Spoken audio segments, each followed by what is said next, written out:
guys, welcome back. So today I'm doing a makeup tutorial for you all, and I'm going to walk you through how I recreate this kind of everyday natural makeup look. I partnered again with Sephora this year in order to show you this kind of no makeup trend, but this is actually a look that I wear almost every single day just because it's quick and easy. When I want to run out and do errands, this is something that I can just slap on and be out of the door. So I hope that you guys find this video helpful, and let's just jump right in. Okay, so to start things off, I've already cleansed my face and went ahead and moisturized. Today I'm using the Fresh Lotus tongue twister. Oh my god. Today I'm using the Fresh Lotus Youth Preserve Face Cream. And then I went ahead and applied a little lip balm. Today I'm using the Bite Beauty Agave Lip Balm. I just like to do this before I start my makeup just so it has some time to kind of sink in. And that way once we get to the lips, my lips will be nice and hydrated. So when I kind of do these no makeup looks, my main focus is my skin. Because as you can see, I'm dealing with some leftover breakouts as well as hyperpigmentation. Mostly due to stress and hormones, but most of you guys can feel me on that.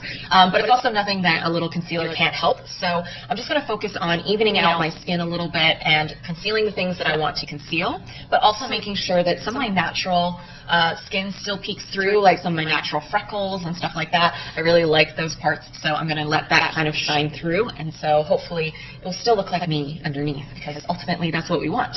So I'm going to go ahead and start with the Bare Minerals Complexion Rescue. This is a really lightweight tinted gel cream. I'm just putting a little bit on the back of my hand and warming it up, and then I'm just going to kind of dot it on my face and blend it in, and this will just help brighten the center of my face, and I'll blend it out. You can kind of see it's already concealing some of the darkness, and I think, guys, this look is so easy that I might be able to pull it off just using my hands, and maybe my Beauty Blender, because Beauty Blender just helps with everything. You can see I'm just kind of patting it in so it kind of builds up the coverage a little bit, and then blending it out with my finger. Whatever is left on my finger, I'm just going to take over my lids just to neutralize it a little bit. I just feel like this makes me look a little bit more awake. Alright, so base is off to a good start, I feel like, but we still have some breakouts showing through that I want to conceal, so I'm going to go ahead and go in with my NARS Creamy Concealer. Got a little bit of situation here. And then just taking my trusty Beauty Blender. Gonna blend it all up.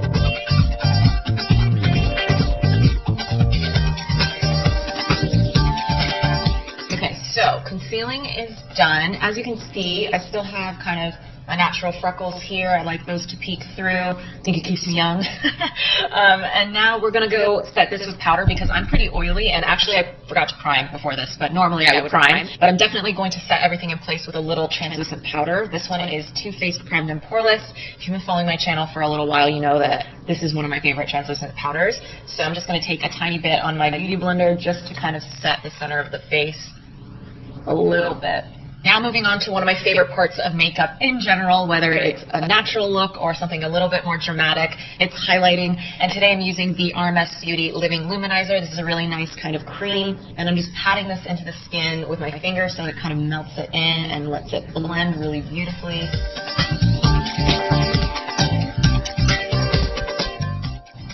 I just love the natural glow that this gives. Actually, you know what? I'm going to take it one step further just because I have this out. I'm just going to hit the tops of my collarbones right here. Okay, so we're not done with the cheeks yet. I'm going to go in with a little bit of color just to bring a little bit more dimension into the face.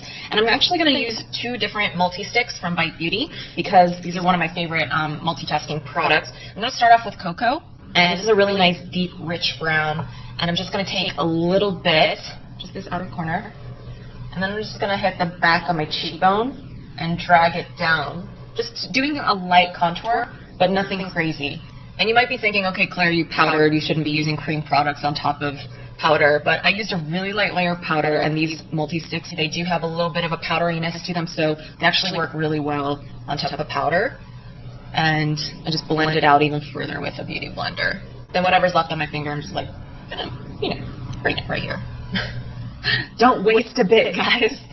And then why not have some left on my finger? I'm just gonna bring it on the outer corners of my eyes. And then for the actual blush, one of my favorite shades from the multi-stick range is Brioche. And I'm just going to, again, put it on the back of my hand and use my finger to place the color. And I'm going to place it just kind of behind the apple of my cheek because I don't want the focus of the color to be right on the apples. For me, personally. If you want that, go for it. And then I'm just, again, going to blend it out move it back and forth. These are just two of my favorite colors. There's so many that I could name from this range that you could try.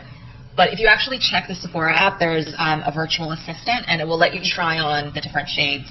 If you take a photo and everything, it's actually quite useful. So my camera stopped filming. Hopefully we haven't gone too far, but we've moved on to the brows. I'm just using the Benefit Precisely My Brow in number 4.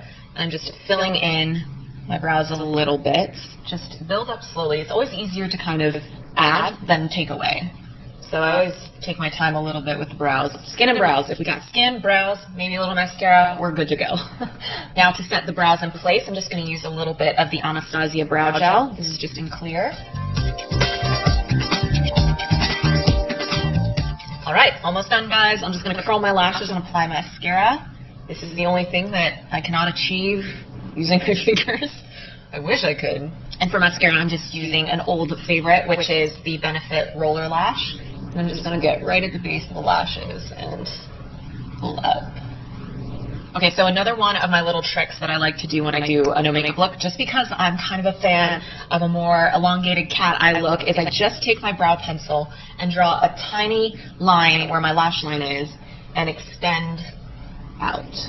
I don't draw across the entire lid, I just extend what my natural lash line is. So it just kind of gives almost the illusion that I have extra long lashes on the end or something like that. And now the only thing that's left are the lips, and you could leave them like this. You could just apply a natural lip balm, but I'm going to go in with my multi-stick in Brioche again, just on my finger, and pat in the color. And this is the finished look. Thank you guys so much for watching. I hope that you found this helpful. I encourage you to do this yourselves and recreate this look. If you do, don't forget to hashtag it trending at Sephora, as well as no makeup look. I would love to see your recreations. Let me know what you thought in the comment section down below, and I will see you in the next video. Bye.